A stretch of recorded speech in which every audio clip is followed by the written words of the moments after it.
दोस्तों, आज गुल्ली और बुल्ली और शॉन खूनी पिग के बर्थडे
और वो हमें लात मारकर पार्टी से बाहर फेंक देगा। ठीक है गुल्ली, बुल्ली और शॉन, मैं आ रहा हूँ बैठने, लेकिन शॉन मैं तुम्हें एक चेतावनी देना चाहता हूँ। अगर इस बार केक खराब किया तुमने तो तुम्हारी खैर नहीं। पिछली बार तुमने ग्रैनी के बर्थडे का केक खराब कर दिया था और वो तुम्हें केक के साथ काटने वाली थी, और अगर इस बार भी ऐसा कुछ हुआ तो खूनी पिग तुम्हें जिंदा खा जाएगा। अरे रॉड, वो तो मैं पिछली बार गलती से गिर गया था, इस बार ऐसा कुछ नहीं होगा, मैं गारंटी देता हूँ इस बात की। और अब तुम जल्दी से जीप में आकर बैठ जाओ, क्योंकि काफी टाइम वेस्ट हो चुका है पहले ही, और अब मुझे केक खाने की जल्दी है। फिर रॉड जीप में जाकर बैठ जाता है और ये तीनों खूनी पिग के घर की तरफ जाने लगते हैं, और गुल्ली बहुत तेजी से गाड़ी चला रहा होता है क्योंकि ये लोग पहले ही बहुत लेट हो चुके हैं। और दूसरी तरफ खूनी पिग का दोस्त बहुत ज्यादा गुस्से में है क्योंकि रॉड अभी तक बर्थडे का केक लेकर नहीं आया है। तभी ये लोग जीप में रॉड को आता देखकर खुश हो जाते हैं, लेकिन ये खुशी ज्यादा देर की नहीं थी, क्योंकि जैसे ही रॉड जीप से उतरने के लिए अपना कदम बढ़ाता है तो उसका पैर फिसल जाता है और वह नीचे गिर जाता है, और केक सीधा शॉन के ऊपर जाकर गिरता है, जिसके कारण शॉन को कुछ समझ नहीं आता और वो केक को अपने ऊपर से हटाने की कोशिश करने लगता है, लेकिन उसके चेहरे पर से तो केक हट ही नहीं रहा था। तभी शॉन उठकर केक को हटाने की कोशिश करता है और वह जीप से नीचे गिर जाता है, जिसके कारण केक सीधा पत्थर पर जाकर गिरता है और पूरा खराब हो जाता है। तभी बुल्ली शॉन से कहता है कि शॉन, तुमने ये क्या किया? तुमने तो पूरा केक ही खराब कर दिया, अब हम क्या करेंगे? शॉन उठता है और कहता है कि इसमें मेरी कोई गलती नहीं है, इसमें सारी गलती रॉड की है। रॉड ने ही केक अच्छे से नहीं पकड़ा था, जिसके कारण केक आकर मेरे सर पर गिर गया। इसके बाद खूनी पिग गुल्ली और बुल्ली से कहता है कि गुल्ली और बुल्ली, तुमने ये क्या किया? तुमने तो मेरा बर्थडे ही खराब कर दिया केक गिराकर। अब हम लोग पार्टी कैसे करेंगे? सब लोग इतने देर से केक का ही वेट कर रहे थे। मुझे तुमसे ये उम्मीद नहीं थी कि तुम लोग मेरे बर्थडे के दिन ऐसा करोगे, इसके वजह से मेरा बर्थडे खराब हो गया। तभी रॉड को होश आ जाता है और वो खूनी पिग से पूछता है कि खूनी पिग, आखिर तुम इतनी देर से क्या बकवास कर रहे हो और आखिर तुम्हारा केक कहाँ गया? मुझे कुछ याद नहीं आ रहा कि आखिर यहाँ पर हुआ क्या था, क्या तुम मुझे बता सकते हो? तभी खूनी पिग इशारा करते हुए बताता है कि वो रहा केक, देख ले। केक की ये हालत देखकर रॉड का मुंह खुला का खुला रह जाता है और फिर वो दोबारा से बेहोश हो जाता है। तभी खूनी पिग का एक दोस्त उससे बोलता है कि खूनी पिग, इस रॉड को तो मैं जानता हूँ कि ये एक बच्चा चोर है, लेकिन ये बाकी के दो इंसान कौन है और ये एक एलियन कौन है? तुम कब से इंसानों को अपना दोस्त बनाने लगे, तुमने मुझे बताया नहीं। ये तीनों इंसान हैं और ये तीनों मेरे दोस्त हैं। इन्होंने मेरी मुसीबत में मदद की थी, इसलिए मैंने इन्हें अपने बर्थडे में सेलिब्रेशन के लिए बुलाया था। मुझे क्या पता था ऐसा होगा। वो सब तो ठीक है, लेकिन तुमने इंसानों से दोस्ती करके हमारे नियमों को तोड़ा है। इंसानों से दोस्ती करना हमारे रूल्स के खिलाफ है, और वैसे भी इन लोगों ने तुम्हारा केक खराब कर दिया है। अब तुम्हें इन्हें मारकर अपना बदला लेना होगा, वरना हमारे खानदान का नाम खराब हो जाए। खूनी पिग उनके भड़कावे में आ जाता है और गुस्से से गुल्ली बुल्ली और शॉन को देखने लगता है, और तभी खूनी पिग बुल्ली के ऊपर कूद जाता है और उसके ऊपर बैठकर लगातार हमला करने लगता है। खूनी पिग के 3-4 बार बैट से हमला करने के कारण बुल्ली वहीं पर बेहोश हो जाता है। शॉन बुल्ली की ये हालत देखकर खूनी पिग से डरने लगता है। तभी खूनी पिग शॉन की तरफ गुस्से से देखने लगता है, क्योंकि उसी के कारण इसका केक खराब हो गया। तभी शॉन बोलता है, खूनी पिग मैंने कुछ नहीं किया है, सारी गलती रोड की है, रोड की वजह से ही केक गिरा है, इसलिए प्लीज हमें यहाँ से जाने दो। लेकिन खूनी पिग शॉन की बात नहीं सुनता है और शॉन के ऊपर बैट फेंक कर हमला करता है, जिसके वजह से शॉन दूर जाकर गिरता है और वही बेहोश हो जाता है। ये देखकर गुल्ली को गुस्सा आ जाता है और वो खूनी पिग के ऊपर एक जोरदार किक मारता है, जिसकी वजह से खूनी पिग अपने दूसरे साथी के ऊपर जाकर गिरता है और बेहोश हो जाता है। ये देखकर खूनी पिग का दोस्त बोलता है, एक तो तुम लोगों ने खूनी पिग के बर्थडे का केक खराब कर दिया, और इसके बाद भी तुम लोगों की हिम्मत भी कैसे हुई खूनी पिग के बर्थडे वाले दिन उसे ही मारने की। इसका अंजाम तो तुम्हें भुगतना पड़ेगा। देखो खूनी पिग के दोस्त, ना मैं तुम्हें जानता हूँ ना तुम मुझे जानते हो, इसलिए तुम हमें यहाँ से जाने दो, वरना अगर हमने बाबा को बुला लिया तो वो तुम्हारी बैंड बजा देंगे। मैं नहीं डरता किसी बाबा से, तुम्हें जिसे भी बुलाना है बुला लो, देख लूंगा सभी को। शायद तुम बाबा को जानते नहीं हो इसलिए ऐसा बोल रहे हो। अपने दोस्त खूनी पिग से पूछो कि बाबा कौन है, तब पता चलेगा। लेकिन खूनी पिग का दोस्त गुल्ली की बातें नहीं सुनता और उसके पीछे दौड़ लगा देता है, और ये देखकर गुल्ली भागने लगता है। तभी भागते भागते खूनी पिग के दोस्त का पैर फिसल जाता है और वो वहीं पर गिर जाता है, और गुल्ली जंगल के और अंदर भागने लगता है। गुल्ली भागते भागते जंगल के काफी अंदर आ चुका है और आसपास कोई दिखाई भी नहीं दे रहा, और यहाँ काफी ज्यादा अंधेरा भी है। गुल्ली भागता हुआ पेड़ के पीछे आकर रुक जाता है और फिर वो बाबा को फोन मिलाने लगता है। तभी फोन से कुछ ऐसी आवाज आती है, आप जिस व्यक्ति को कॉल करना चाहते हैं उसे कॉल करने की आपकी औकात नहीं है। कृपया अपनी औकात के हिसाब से रिचार्ज कराएं और दोबारा भी आप प्रयास करें। ये सुनकर गुल्ली फोन को काट देता है और फिर वो चेक करता है कि उसके फोन में तो रिचार्ज ही नहीं है। इधर इस छोटे पिग को भी होश आ गया है और ये जंगल के अंदर आ चुका है गुल्ली को ढूंढता हुआ। तभी गुल्ली पेड़ के पीछे से छुपकर उसे देखता है और पिग को पास आता देखकर वो जंगल के दूसरी तरफ भागने लगता है। छोटा पिग भी उसे भागता हुआ देख लेता है और फिर वो उसके पीछे पीछे जाने लगता है। गुल्ली भागता भागता रोड पर आ जाता है और तभी गुल्ली एक गाड़ी से टकरा जाता है और वहीं गिरकर बेहोश हो जाता है। इसके बाद उस कार से एक आदमी उतरता है, जिसे देखकर लगता है कि वो काफी नशे में है। शायद इसने काफी ज्यादा शराब पी हुई है, इसलिए ये ऐसे लड़खड़ा रहा है। और फिर वो आदमी गाड़ी के आगे जाकर गुल्ली को देखने लगता है कि कहीं गुल्ली मर तो नहीं गया। आदमी खड़ा होकर देख ही रहा होता है कि तभी इतनी देर में खूनी पिग का साथी भी वहां पर आ जाता है और वो गुल्ली को बेहोश पड़ा हुआ देखकर बहुत ज्यादा खुश हो जाता है। और फिर वो उस आदमी से बोलता है, हे पियक्कड़ आदमी, तुमने मेरी काफी ज्यादा मदद की है। मैं इस आदमी को बहुत देर से पकड़ने की कोशिश कर रहा था। तुमने इसे गाड़ी से उड़ाकर मेरा काम आसान कर दिया है, इसलिए मैं तुम्हें इनाम देना चाहता हूँ। बताओ तुम्हें क्या चाहिए। पिग की ये बात सुनकर उस आदमी को गुस्सा आने लगता है और फिर वो पिग के ऊपर चिल्लाते हुए बोलता है, पहली बात तो ये, मैं पियक्कड़ नहीं हूँ, पियक्कड़ होगा तेरा बाप। और दूसरी बात, मैंने इस आदमी को नहीं उड़ाया है, वो तो ये आदमी खुद ही मेरी गाड़ी के सामने आकर टकरा गया और बेहोश हो गया। और तीसरी बात, तू क्या मुझे इनाम देगा? इनाम मैं तुझे देता हूँ, मुझे पियक्कड़ बोलने का। इतना बोलकर वो आदमी पिग को एक जोरदार थप्पड़ लगा देता है। आदमी से मार खाने के बाद पिग को गुस्सा आने लगता है और फिर वो गुस्से से आदमी के ऊपर हमला कर देता है, जिसके वजह से वो आदमी वहीं गिर जाता है। तभी गुल्ली को होश आ जाता है और फिर वो पिग को एक लात मारता है, जिसकी वजह से पिग दूर जाकर फेंका जाता है और गिरकर बेहोश हो जाता है। फिर गुल्ली उस आदमी से बोलता है कि शुक्रिया तुम्हारी कार के लिए, अब मैं तुम्हारी कार लेके बाबा को बुलाने जा रहा हूँ, तुम्हारी कार मैं बाद में वापस कर दूंगा। इतना बोलकर गुल्ली कार में जाकर बैठ जाता है और कार को स्टार्ट करके जाने लगता है।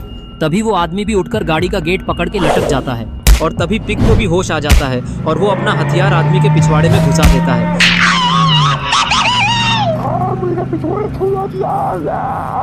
और पिग दोनों को भागता हुआ देखता रह जाता है। और इधर रॉड को भी होश आ चुका है और फिर वो उठकर इधर उधर देखने लगता कि आखिर यहाँ पर हुआ क्या। इसके बाद रॉड गाड़ी से उतरता है तो देखता है कि यहाँ पर तो सब बेहोश पड़े हुए हैं। रॉड खूनी पिग को देखता है तो उसको समझ नहीं आता कि आखिर खूनी पिग बेहोश कैसे हो गया। फिर वो बुल्ली की तरफ देखता है और परेशान हो जाता है कि अब इन दोनों को किसने बेहोश कर दिया। तभी खूनी पिग का दोस्त खाली हाथ वहां पर वापस आ जाता है और वो रॉड को वहां पर खड़ा हुआ देखता है। रॉड भी उसे देखते हुए बोलता है कि खूनी पिग के दोस्त, तुम वहाँ से कैसे आ रहे हो? मेरा मतलब है कि तुम उस तरफ कब गए और क्यों गए? और मुझे समझ में नहीं आ रहा यहाँ हुआ क्या, और ये सब लोग बेहोश कैसे पड़े हैं? क्या तुम मुझे बता सकते हो? ये सुनकर खूनी पिग का दोस्त रॉड से बोलता है कि तुम लोगों ने मिलकर खूनी पिग का बर्थडे खराब कर दिया, इसलिए अब मैं तुम्हें नहीं छोड़ूंगा। अब यहाँ से कोई भी जिंदा वापस नहीं जाएगा। वैसे भी मेरे हाथों से 2 शिकार पहले ही भाग चुके हैं, और अब तुम सवाल पूछ पूछ कर मेरा दिमाग खराब कर रहे हो। अब सबसे पहला मरने का नंबर तुम्हारा ही है। इतना बोलकर वो छोटा पिग रॉड के ऊपर हमला कर देता है, लेकिन जैसे ही वो रॉड के ऊपर हमला करने के लिए आगे बढ़ता है, रॉड उसके हमले को रोकते हुए उसे फ्रीज कर देता है। पिग को फ्रीज करने के बाद रॉड काफी ज्यादा खुश हो जाता है और बहुत जोर जोर से हंसने लगता है। इसकी हंसी की आवाज सुनकर खूनी पिग को भी होश आने लगता है और फिर वो उठकर खड़ा हो जाता है। खड़े होते ही खूनी पिग सामने देखता है कि रॉड ने उसके साथी को फ्रीज कर दिया। ये देखकर खूनी पिग रॉड के ऊपर गुस्सा करने लगता है और तेज से चिल्लाते हुए उससे बोलता है, रॉड, तुमने मेरे दोस्त को फ्रीज करके मुझसे दुश्मनी मोड़ ले ली है, वो भी इन इंसानों के लिए। और आज मेरा बर्थडे था और आज ही के दिन तुमने मुझसे दोस्ती तोड़कर मुझे बहुत अच्छा गिफ्ट दिया है, इसलिए मैं बदले में तुम्हें भी कुछ गिफ्ट देना चाहूंगा। तैयार हो जाओ गिफ्ट लेने के लिए। लेकिन रॉड तो किसी और ही मूड में लग रहा होता है। वो कूदते हुए खूनी पिग के पास जाता है और स्टाइल मारते हुए उसकी तरफ दोस्ती का हाथ बढ़ाते हुए बोलता है कि खूनी पिग, ये सब लड़ाई झगड़ा बंद करो, और वैसे भी आज तुम्हारा बर्थडे है, काफी अच्छा दिन है। चलो ये सब लड़ाई झगड़े को अभी खत्म करते हैं। तुम दोबारा से मेरे दोस्त बन जाओ और बुल्ली और शॉन को यहाँ से जाने दो। लेकिन दोस्ती वाली बात खूनी पिग को पसंद नहीं आती है और फिर वो रॉड का घंटा बजा देता है। लेकिन रॉड को इससे ज्यादा फर्क नहीं पड़ता है और फिर वो खूनी पिग के ऊपर झपट जाता है। और बस फिर क्या था, शुरू हो गई खूनी पिग की सुताई। रॉड खूनी पिग को थप्पड़ पे थप्पड़ मार मार के उसका मुंह सुजा देता है, जिसकी वजह से खूनी पिग लंबा लौट जाता है। तभी डैडी पिग को भी होश आ जाता है और फिर वो उठकर खड़ा हो जाता है। खड़े होते ही वो देखता है कि रॉड खूनी पिग की कुटाई कर रहा है। ये देखकर उसको गुस्सा आता है और इससे पहले कि रॉड कुछ समझ पाता, डैडी पिग रॉड को गर्दन से पकड़ लेता है और तभी पानी पानी पानी पानी पानी अंकल जी पानी पिला दीजिए, मेरा गला सूख रहा है। पानी चाहिए तुझे? हाथी हाथी। इसके बाद खूनी पिग को भी होश आ जाता है और वो उठकर बैठ जाता है और वो अपना सर को खुजाने लगता है। तभी डैडी पिग उससे बोलता है, ये रॉड हमारे लिए काफी बड़ी मुसीबत खड़ी कर सकता है। इसने तो हमारे एक साथी को भी फ्रीज कर दिया है। अगर मैं सही वक्त पर नहीं आता तो ये तो तुम्हें भी मारकर फ्रीज कर चुका होता।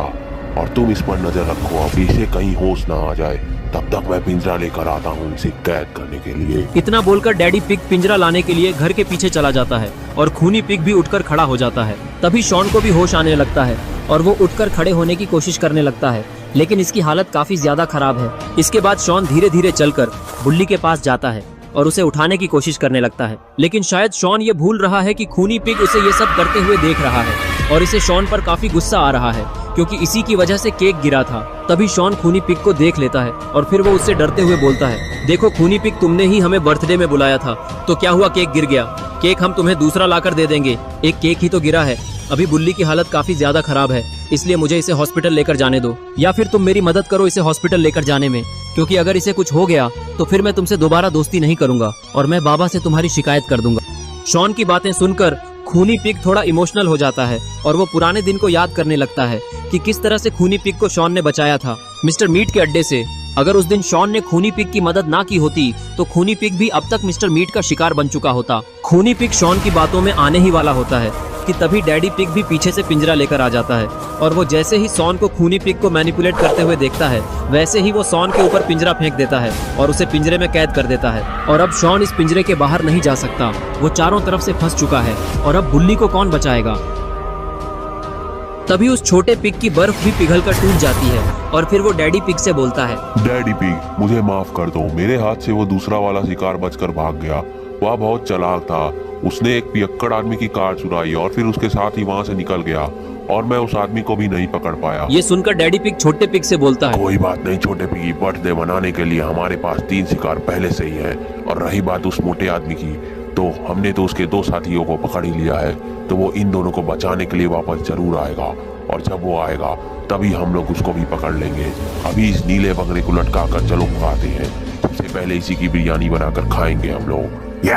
इसके बाद ये दोनों पिग मिलकर बुल्ली को लकड़ी पर लटका देते हैं और फिर नीचे आग जला देते हैं और अब बुल्ली का बुल्ला बिरयानी बनना स्टार्ट हो चुका है। दोनों पिग मिलकर ये देख रहे होते हैं। थोड़ी देर बाद दोनों मिलकर नाचने लगते हैं बुल्ली की बिरयानी बनने की खुशी में।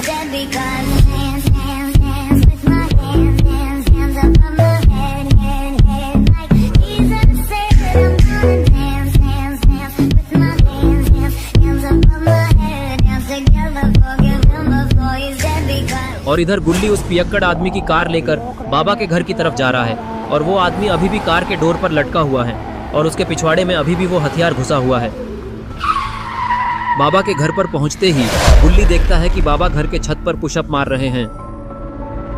गुल्ली कार से उतरता है और उस आदमी के पिछवाड़े से छोटे पिक का हथियार निकालता है और फिर वो आदमी खुद को संभालते हुए गुल्ली से पूछता है, आखिर वो जंगली सुअर पागल हाथी की तरह तुम्हारे पीछे क्यों पड़ा था? वो तो शुक्र मनाओ मैं आ गया, वरना वो तुम्हें मार ही देता और मैंने गाड़ी रोक दी, इससे तुम बच ये गए। सुनकर गुल्ली बोला कि उसके दोस्तों ने मिलकर मेरे दोस्तों को पकड़ लिया है और मैं उनको चकमा देकर किसी तरह से भाग आया और मुझे पकड़ने के लिए ही वो सुअर मेरे पीछे पड़ा था। लेकिन मैं अब बाबा के घर आ गया हूँ, अब बाबा सबको बचा लेंगे। बाकी की बातें बताने का टाइम नहीं है, वो लोग मेरे दोस्तों को मार देंगे। तभी बाबा गुल्ली को देख लेते हैं और फिर एक्सरसाइज करना छोड़ के वो उठकर खड़े होते हैं और गुल्ली से बोले, क्या हुआ गुल्ली, तुम यहाँ अकेले क्यों आए हो? बुल्ली, शॉन और रॉड कहाँ हैं? कहीं खूनी पिग ने फिर से तुम लोगों को मारने की कोशिश तो नहीं की? अगर कर दी है तो आज उसके बर्थडे के साथ में ही उसका मरण दिन मनेगा। इतना बोलकर बाबा छत से छलांग मारकर नीचे गुल्ली के सामने आ जाते हैं। फिर गुल्ली बाबा को बताता है कि बाबा, वो शॉन ने खूनी पिग के बर्थडे का केक खराब कर दिया था, इसलिए खूनी पिग ने अभी बुल्ली, शॉन और रॉड को पकड़ लिया है और मैं बड़ी मुश्किल से अपनी जान बचा के आया हूँ और इस आदमी के वजह से ही मैं अभी जिंदा खड़ा हूँ, वरना मैं मर ही जाता वहीं पर। आप जल्दी हमारे साथ चलिए, इससे पहले कि वो लोग उन्हें चोट पहुँचा दें। तभी वो आदमी बाबा को देखकर बोलता है कि अरे ये बुढ़वा तुझे कैसे बचाएगा यार? इसका तो एक टांग खुद ही पहले से कवर में है और वैसे ये मुझे शक्ल से ढोंगी पापा ही लग रहा है। ये सुन के बाबा को गुस्सा आ जाता है और फिर वो उस आदमी का घंटा बजाकर उसे स्मैक लगा देते हैं, जिसके वजह से वो आदमी सीधा अपनी कार पर जाकर गिरता है और फिर वो आदमी उठता है और डर के मारे वहां से अपनी कार लेकर निकल जाता है। ये देखकर गुल्ली बाबा से बोलता है कि बाबा, ये आपने क्या कर दिया?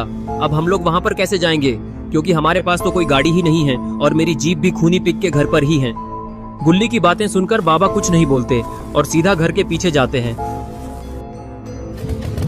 और अपनी बाइक लेकर गुल्ली के पास आते हैं। ये देखकर गुल्ली थोड़ा खुश हो जाता है और फिर वो बाबा के बाइक पर बैठ जाता है और फिर बाबा बाइक लेकर निकल जाते हैं खूनी पिग के घर की तरफ।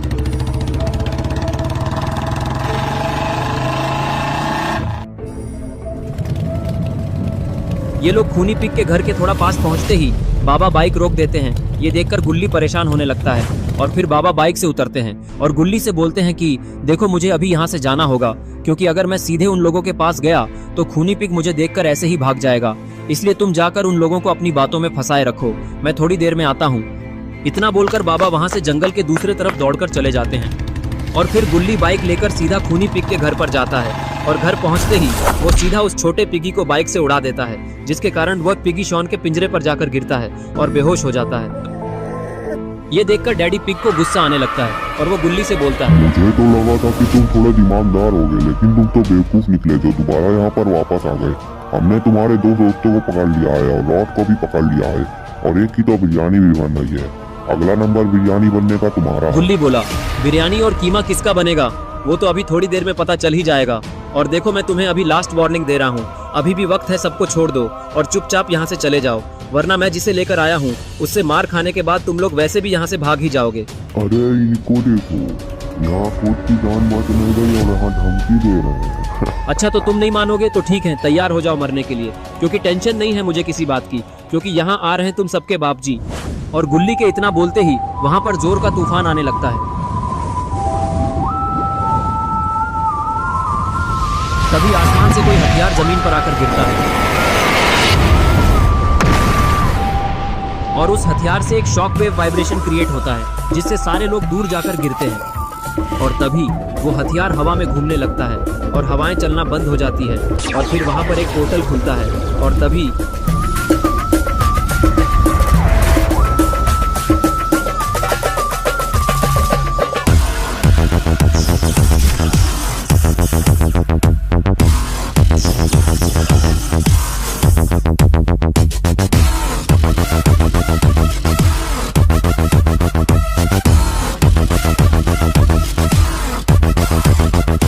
पोर्टल से बाबा की एंट्री हो चुकी है और फिर बाबा नीचे आते हैं और उनका जादुई वेपन गायब हो जाता है। शायद बाबा आज काफी ठीक करेंगे, वो भी खाली हाथ। बाबा की इतनी खतरनाक एंट्री देखने के बाद खूनी पिग चिढ़ने लगता है और फिर वो अपने दोस्तों से बोलता है कि जल्दी से बाबा पर एक साथ हमला करके इसे हराओ, वरना ये हमें ही मार देगा। खूनी पिग की बात सुनते ही डैडी पिग उठकर खड़ा हो जाता है और फिर वो छलांग मारकर नीचे उतरता है और छोटा पिगी भी गुलाटी मारकर नीचे आ जाता है और फिर शुरू हो जाती है एक न्यू वॉर। बाबा वर्सेस छोटा piggy and daddy pig 1v2 clutch. दोनों पिग बाबा की तरफ दौड़ लगाते हैं, जिसे देखकर बाबा हवा में उड़ जाते हैं और दोनों पिग आपस में ही टकराकर गिर जाते हैं। ये सब खूनी पिग देख नहीं पाता है और उसे काफी ज्यादा डर लगने लगता है, क्योंकि आखिर में इन दोनों के मार खाने के बाद इसका मार खाने का नंबर आने वाला है। लेकिन लगता है इन दोनों पिग पर ज्यादा फर्क नहीं पड़ा है, क्योंकि ये लोग दोबारा खड़े हो चुके हैं और इससे पहले कि ये लोग बाबा पर हमला करते, बाबा नीचे आकर इन लोगों को हवा में ले जाते हैं और फिर नीचे लाकर जमीन में घुसा देते हैं। इसके बाद खूनी पिग चेयर से उठकर खड़ा होता है, लेकिन तभी बाबा उसके सामने आ जाते हैं। ये देखकर खूनी पिग बाबा से अपनी जान की भीख मांगने लगता है कि बाबा मुझे माफ कर दीजिए, मुझसे गलती हो गई। खूनी पिग को माफी मांगता देखकर गुल्ली उठकर खड़ा होता है और भागकर बाबा के पास जाता है और बाबा से बोलता है कि बाबा, आज खूनी पिग का बर्थडे है और वैसे भी इसने तो कुछ किया ही नहीं है, सारी गलती तो इसके उन दोनों शैतान दोस्तों की है, उन्हीं लोगों ने इसे भड़का दिया था, नहीं तो ये हमारा दोस्त है, इसलिए आप इसे माफ कीजिए। ये सुनकर बाबा अपने एक्सट्रीम मोड से नॉर्मल मोड में आ जाते हैं। तभी रॉड को भी होश आने लगता है और वो उठकर बोलता है, तुम लोग चिंता मत करो, एक केक ही तो खराब हुआ है, मैं अभी अपनी फैक्ट्री में कॉल करके दूसरा केक मंगवाता हूँ। केक के आने के बाद हम लोग मस्त पार्टी करेंगे और खूनी पिग का बर्थडे धूमधाम से मनाएंगे, इसलिए बाबा आप थोड़ी देर रुक जाइए, आप भी हमारे साथ पार्टी करिएगा। और तभी वहाँ पर रॉड की वैन आ जाती है और वैन से मिनी रॉड उतरता है, जिसके हाथ में एक केक है और फिर वो केक लेकर इन लोगों के पास आता है। इसके बाद शुरू हो जाती है पार्टी। सारे लोग काफी जोरों शोरों से नाचने लगते हैं। रॉड तो बिल्कुल कूदते हुए नाच रहा है, गुल्ली और गुल्ली भी अच्छे से नाच रहे हैं, खूनी पिग भी एकदम नाचने में मग्न हो चुका है और शॉन भी ठुमका लगाए हुए हैं और तबाही मचाई हुए है। लेकिन ये क्या, बाबा क्यों नहीं नाच रहे हैं? बाबा तो उन दोनों पिग की तरफ देख रहे हैं।